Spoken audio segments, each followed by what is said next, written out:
அரசு உயர்நிலைப்பள்ளி கரிசல்பட்டியிலேருந்து நான் சசிகுமார் பேசுகிறேன். எங்கள் ஊரில் வந்து இப்போ வந்து நிறையா மரங்களை வந்து வெட்டுறாங்க. அது மூலியமாக காட்டில் வந்து வறட்சி வந்து ஏற்படுது. அப்புறம் வந்து விவசாயம் நடக்காமல் போகுது. அதுக்கப்புறம் மழையும் பெய்ய மாட்டேங்குது, நிழலும் எங்களுக்கு கிடைக்க மாட்டேங்குது, ஆக்சிஜனும் அவ்வளோக்கா கிடைக்கல. இப்போ நீங்கள் வந்து மரத்தை வந்து வெட்டக்கூடாது. இப்போ வந்து எங்கள் ஸ்கூல்லலாம் நிறையா மரம் இருக்குது. பசுமை படையிலேருந்து நிறையா மரம் நட்டிருக்காங்க. எங்கள் வீட்டுக்கும் கொடுத்துட்டு நாங்களும் நட்டிருக்கோம் நிறையா மரம். இப்போ வந்து மரம் வந்து நமக்கு ஆக்சிஜன் தருது. அதனால் நம்ம மரத்தை வந்து வெட்டக்கூடாது. மரம் தான் நமக்கு நீரையும் தருது. அதனால் நம்ம வந்து மரத்தை பாதுகாக்கணும். இனிமேல் நம்ம எப்போயுமே மரத்தை பாதுகாக்கணும். ஸ்கூலில் எங்களுக்கு அதை தான் சொல்லி கொடுக்குறாங்க. அதனால் நம்ம மரம் வந்து நிறையா மருந்துகளை நமக்கு தருது, மருத்துவத்துக்கும் பயன்படுது. இதன் மூலியமாக நமக்கு நோய்களும் சரியாகுது. இப்போ வந்து எங்கள் ஊரில் வந்து நிறையா மரங்களை வெட்டுறாங்க.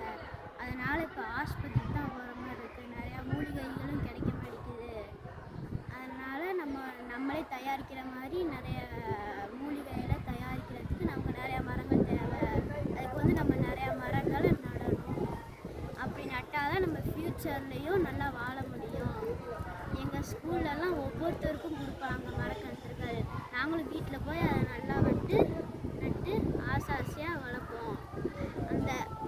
அந்த மரத்துக்குள்ளே நீங்கள் வந்து டெய்லியும் காலையில் பேசினீங்கன்னா நீங்கள் கொஞ்ச நாள் கழிச்சு அது கூடயே அது வந்து உங்கள்கிட்ட பேசுகிற மாதிரியே இருக்கும். அது மட்டும் இல்லாமல் நீங்களும் மரம் போல் வளருவீங்க. இப்போ வந்து நீங்கள் வந்து மரத்துக்கூட பேசுனீங்கன்னா மரமும் கூட பேசும். நீங்கள் பேசிகிட்டே இருந்தீங்கன்னா அதுவும் பேசும். அதுக்காக ஸ்கூலுக்கு போகாமல் ஒருத்தவங்க ஸ்கூலுக்கு வரணும். அதுக்கப்புறம் நீங்கள் வந்து உங்கள் அப்பா அம்மாட்டையும் சொல்லி நிறைய மரக்கன்றுகளை வாங்கி நடணும். அது மட்டும் இல்லாமல் உங்கள் ஃப்ரெண்ட்ஸ்கிட்ட உங்களுக்கு தெரிஞ்சவங்கள்ட்டலாம் சொல்லி நீங்கள் மரக்கன்றுகளை நடணும். அப்படி நட்டால் நம்மளாம் ஆரோக்கியமாகவும் நல்ல உடல்நிலையாகவும் சுகாதாரமாகவும் இருக்க முடியும். அப்போ தான் நமக்கு நிறைய நோய் நொடிகளாக வராமல் இருக்கும். இப்போ வெயில் காலங்களில் வந்து நமக்கு வந்து வெளியே விளையாடும்போது நிழல் கிடைக்க மாட்டேங்குது.